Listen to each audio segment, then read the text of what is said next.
Hello, kananan! Good morning! Nandito naman po ang inyong lingkod at gagawa na naman po tayo ng isang video po at ako ay magluluto. Kumusta na po kayo guys? Sana nasa mabuti kayong kalagayan dyan. At nandito na naman po ang inyong nanaan at nagluluto po ako ngayon at isi-share ko po sa inyo kung ano ang aking lulutuin. Sana po maghanda na kayo at sana pag nagustuhan nyo, pasensya na po kayo. Magluluto po ngayon ng baked macaroni. So, hintayin na lamang po at mag-start na po tayong magluto. And enjoy lang po kayo dyan sa inyong panonood ng bawat vlog ko. At sana ay magustuhan nyo ang bawat video ko. At kung nagustuhan nyo po ang aking video, sana po mag-like, comments po kayo para alam ko po kung nagugustuhan nyo po o hindi ang aking video. So, tara na guys, mag-start na po tayong magluto.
So ito guys, ang ating lulutuin ay handa ko na po ang ating kamatis, bawang, sibuyas at karos. Lalagyan ko po ng karos ang aking baked macaroni. Ito po ang giniling na karne ng baka pang gagamitin ko ngayon. At ito po yung macaroni. Handa na rin po yung aking ginawang cream caramel. Bechamel ang tawag po dito sa Arabic. So handa na po tayo. Naipakita ko na po sa inyo kung paano ko siya ginawa. Ngayon mag-start na po tayo sa ating pagluluto. Lagyan na po natin ng mantika. Papainit na po natin ang ating kawali at saka po mantika. Nilagyan ko na po siya ng olive oil. Ayan guys. Mainit na po ang ating mantika. So ilagyan na natin ang ating bawang. Lagyan na po ng apoy guys.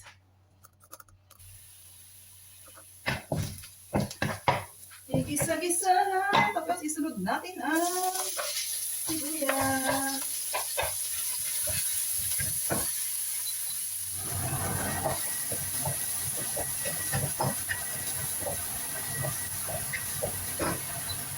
Ayan na guys.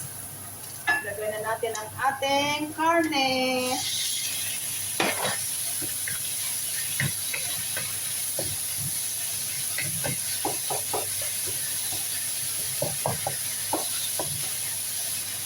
Takpan muna natin guys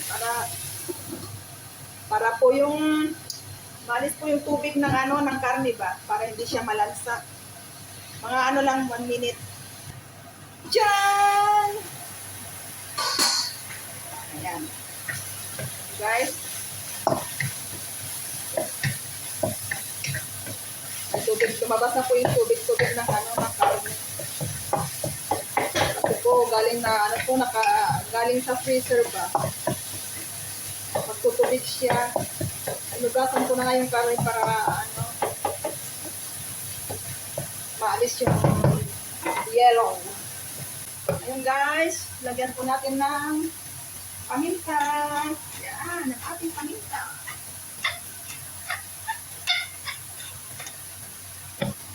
Tapos, yung puting paminta, white pepper po. Gusto ko yung pinag-mimix ito eh. Kasi iba yung amoy ng puting paminta, pumasok sa ilong ko. Iba rin yung amoy ng puting paminta. Tapos lagyan po natin ng oregano. Dry oregano.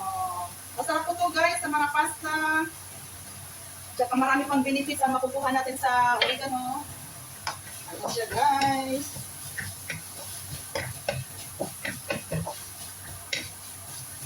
Tapos, Ganyan, medyo nagisa-gisa na siya. Ilagay na natin ang ating, ayan po, kamatis. Kamatis, kamatis.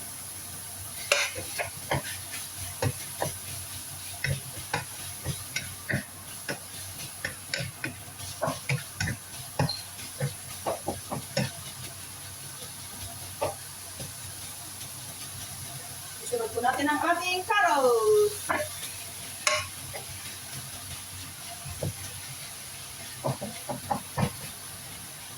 Hindi ko po siya lalagyan ng asin, guys. Kasi po, lalagyan ko po siya ng cheese. Maalat na po yung cheese. Kaya alam na yung mga dito, mga Arabo din, ayaw nila ng maalat dito sa bahay. Kaya, dito na nilalagyan ng asin. Kasi yung mga sauce, maalat na sila. So, takpan muna natin, guys. Lutuin natin ang ating kamatis at carrot. Just a moment. Tcharam! Siya, guys. Lagyan natin ng paprika, guys. Ayan po. Halo-haloin.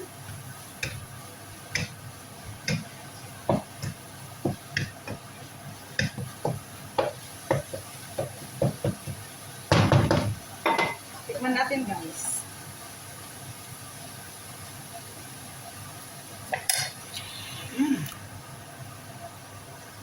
Luto na yung kamatis, guys. Lagyan natin ng kunting kunting cooking cream para hindi siya mabasa.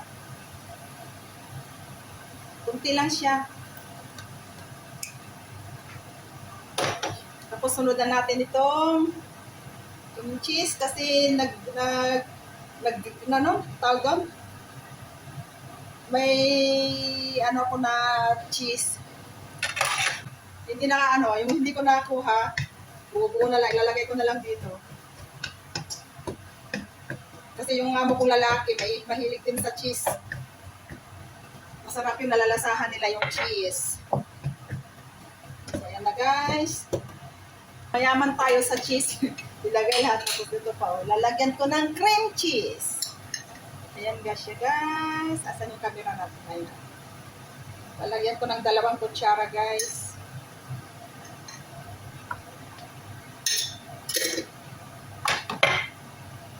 Iba-ibang cheese ang nilalagay ko din. Kasi dito, iba-iba yung cheese nila eh. Tignan nyo naman, guys. Palaman pa lang. Okay na siya.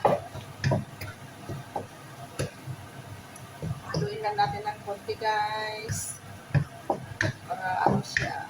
Maging creamy siya. So, okay na siya, guys. Luto na yung ating karne. Sit aside muna natin siya at ilalagay natin siya sa Pyrex. Ayan. Lipat tayo ng isang side. Ito na siya, guys. Ang gagawin po natin, itong Pyrex po, una ilagyan natin itong i-layer po natin. Lagyan natin ng macaroni. Yan. Yan lang natin siya, guys.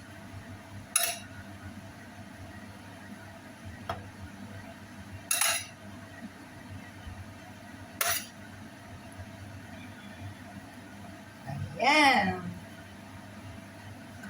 Tapos, ilagay po natin ito po, yung ginawa kong cream.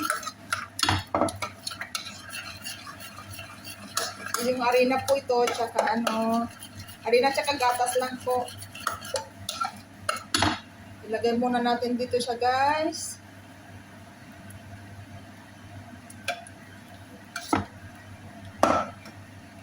Halo natin para pumunta sa ilalim yung caramel yung cream niya.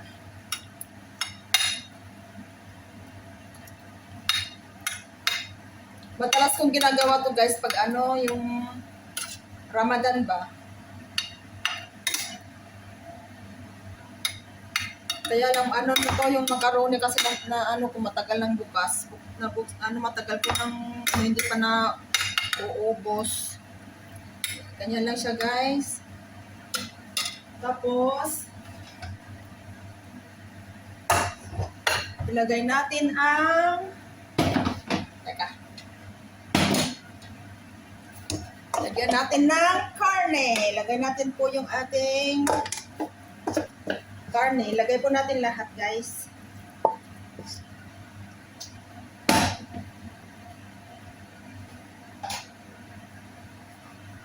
Yan.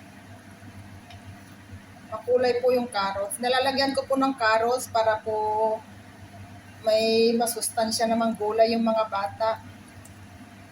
Kasi yung mga bata talagang ayaw ng gulay. Kaya ang ginagawa ko para makakain sila ng gulay, ito sinisingit-singit ko sa mga pagkain na hindi nila mahahalata.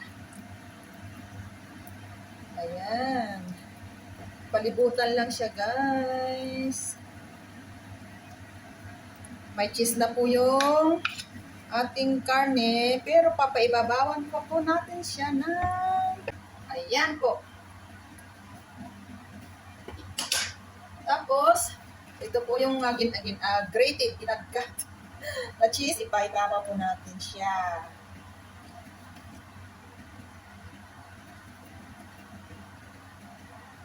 Kasi pag sa lasagna kasi, 3 layer ang ginagawa ko. Para masarap po siya. Ayan na. Sabi ko na nga eh. Tapos, hindi marami kong nagawa itong mga ano lang to. Naparami ako ng nilaga. Ang ano ko lang to, kinailangan ko lang, yung parang ano lang, mga 1/4 kilo lang. Kasi, kunti lang ang kakain. Pagkain nila to guys, hanggang bukas. Kasi yung amo kong lalaki, mahinang kumain, tsaka yung amo ko namang babae, iba yung pagkain niya. Yung amo kong babae, hindi siya kumakain ng ganito guys. Kasi yung laga-lagang manok lang tsaka salatang kinakain ng amo kong babae dahil siya, nagda-diet siya. Yan. Ganyan lang siya guys.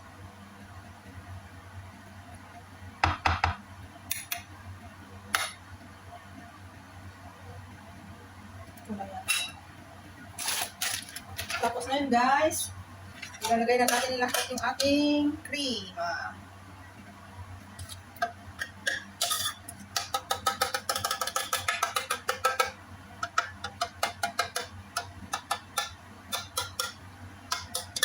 Kailangan siya nakabalot.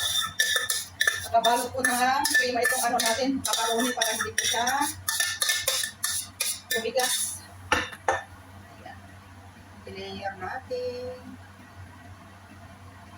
Tamang-tama lang. Tansyahin nyo na lang kung gaano kalaki yung Pyrex na lalagyan nyo. Ayan siya guys. Susuntuin ko pa kasi yung mga alaga ko, kaya minadali ko na to.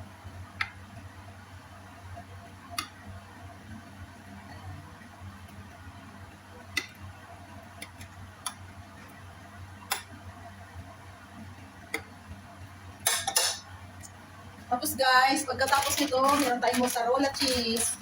Kailangan natin paibabawan ng mozzarella para po hindi siya masunog. Ayan siya guys.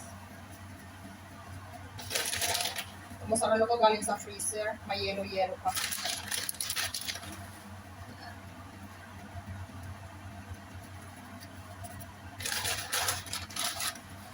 Ibabawan lang natin siya guys. Ito ginatamihan ko para mapula-pula.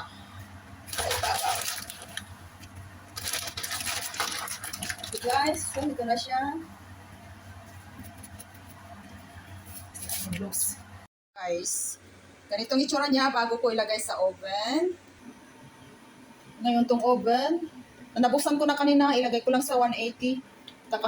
Taas baba yung apoy ng oven. So ilagay na natin yung ating, ayan, sinsya na, tinahawakan ko, ganyan siya guys. Ayan, lutuin natin siya na mga 30 minutes lang guys, 30 to 45 minutes. Kaya lang ilagay ko muna sa 30 Pag hindi pa siya luto mamaya, i-adjust ko. So, yan. Hintay na rin po siya. 30 minutes, guys. Ay, so yan na guys. Nag-a-alarm na po yung ating alarm. Ayan, luto na siya guys. Off na natin. Kasi 30 minutes lang nakuha na siya. Ayan o. Pag ganyan na guys, okay lang siya. Hanggang mamaya po, kasi mamaya pa po sila kakain. So, nakaluto na naman po tayo guys.